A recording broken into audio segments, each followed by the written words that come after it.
নন্দিনী কাশ্যপ এটা ওপৰৰ মাল। ৫ লাখ টকাৰ অফাৰ দিলে ইউএছটিএমৰ স্বত্বাধিকাৰী মহবুল হকে।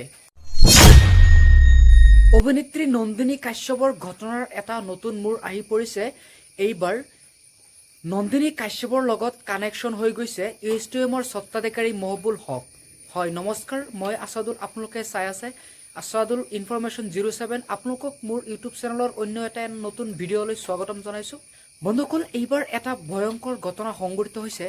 আপোনালোকে গমেই পাইছে নন্দিনী কাশ্যপৰ লগত যি ঘটনা সংঘটিত হৈছিল, অৰ্থাৎ ছামিউল হকৰ যি ঘটনা সংঘটিত হৈছিল, সেই ঘটনাৰ পাছতে এতিয়া আকৌ এটা নতুন মূৰ ওলাই গৈছে।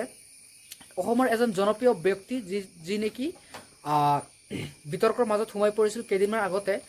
ইউএছটিএমৰ স্বত্বাধিকাৰী মহবুল হক সকলোৱে চিনি পায় অসমৰ মানুহে। চ' তেখেতৰ লগত নন্দিনীৰ কানেকশ্যন কি? এতিয়া সকলো ৰাজ্যৰ মুখত এটাই প্ৰশ্ন, নন্দিনী আৰু ইউএছটিএমৰ স্বত্বাধিকাৰী মহবুল হকৰ মাজত কি সম্পৰ্ক? আপোনালোকে গমেই পাইছে যে নন্দিনী কাশ্যপৰ লগত যি ঘটনা সংঘটিত হৈছিল, মানে ছামিউল হক নামৰ এজন উদীয়মান যুৱকৰ লগত যি ঘটনা সংঘটিত হৈছিল, আজি কেইদিনমান হৈ গৈছে। এই ঘটনাৰ আকৌ পুনৰ এটা নতুন টুইষ্ট আহি পৰিছে মহবুল হকক লৈ। এতিয়া প্ৰশ্ন হ'ল যে মহবুল হক নামৰ ব্যক্তিজনে ছামিউল হকৰ পৰিয়ালক ৫ লাখ টকাৰ অফাৰ দিছিল। এই প্ৰশ্নটোৱে সমগ্ৰ অসমত চাঞ্চল্যৰ বিৰাজ সৃষ্টি কৰিছে। মহবুল হকে কিয় ৫ লাখ টকাৰ অফাৰ দিছিল ছামিউল হক নামৰ পৰিয়ালবৰ্গলৈ? চ' এতিয়া ছামিউল হক নামৰ যুৱকজনৰ মামাৰ লগত আৰু এই নন্দিনী কাশ্যপৰ মাজত এটা কথা বতৰা চলিছিল। নন্দিনী কাশ্যপে তেওঁৰ লগত মানে এই ছামিউল হক নামৰ যুৱকজনৰ মামাৰ লগত কথা পাতিছিল যে তেওঁ সোনকালে আহিব লাগে থানাত কিবা মীমাংসা কৰিবলৈ। চ' তেখেতে ক'লে যে থানাত লগলৈ গুচি গ'ল, মানে এই ছামিউল হকৰ মামা। পিছত নন্দিনী কাশ্যপে তেওঁক সুধিলে যে আপোনালোকে কি বিচাৰে?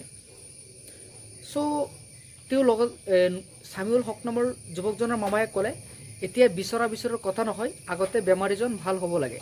চ' এনেকুৱা কথা বতৰাৰ বিতৰ্কৰ মাজত নন্দিনী কাশ্যপে ক'লে যে মই কিন্তু ওপৰৰ মাল, মোৰ ওপৰৰ মানুহ আছে। চ' এনেকুৱা হুমকি দিয়াৰ পাছত ভয় খাই গ'লে ছামিউল হকৰ পৰিয়ালবৰ্গৰ, অৰ্থাৎ মোমায়েক, তাৰ মামা ভয় খাই গ'লে। পিছত আকৌ ছামিউল হকক ইউএছটিএমৰ স্বত্বাধিকাৰী মহবুল হকে মেঘালয়লৈ মাতিছিল ছামিউল হকৰ মামাক। পিছত তেওঁ মেঘালয়লৈ গ'লে। যোৱাৰ পাছত তেওঁলোকৰ মাজত এটা বৈঠক অনুষ্ঠিত হৈছিল।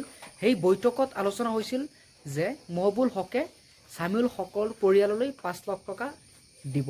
চ' এই কথা বতৰা হৈছিল তেওঁলোকৰ মাজত ৫ লাখ টকা দিব বুলি। ৫ লাখ টকা দিয়াৰ কথাৰ পাছতে এই ছামিউল হকৰ মামা আকৌ ঘূৰি আহিলে। ঘূৰি অহাৰ পিছত হস্পিটেলত গ'লে, তেওঁ ল'ৰাজন ঢুকাল। পিছত এদিনো খবৰ ল'বলৈ অহা নাই ছামিউল হকৰ লগত যি ঘটনা সংঘটিত কৰা ব্যক্তিজন, অৰ্থাৎ ব্যক্তিগৰাকী এক্ট্ৰেছ নন্দিনী কাশ্যপ। লগতে ইউএছটিএমৰ স্বত্বাধিকাৰীও এদিনো খবৰ ল'বলৈ অহা নাছিল হস্পিটেলত। চ' এনেধৰণৰ কথা বতৰা তেওঁলোকৰ মাজত চলি আছিল। পইচাৰ কোনো দিয়াৰ কথা অহা নাই, বা পইচা দিয়াও নাই, খবৰ ল'বলৈ অহাও নাই। এতিয়া পূৰা চাঞ্চল্য বিৰাজ কৰিছে, মানে তেওঁলোকক লৈ, ইউএছটিএমৰ স্বত্বাধিকাৰী মহবুল হকক লৈ আৰু নন্দিনী কাশ্যপৰ কানেকশ্যনক লৈ। চ' এতিয়া আপোনালোকে কি মন্তব্য কৰে নিশ্চয় কমেণ্ট বক্সত জনাব।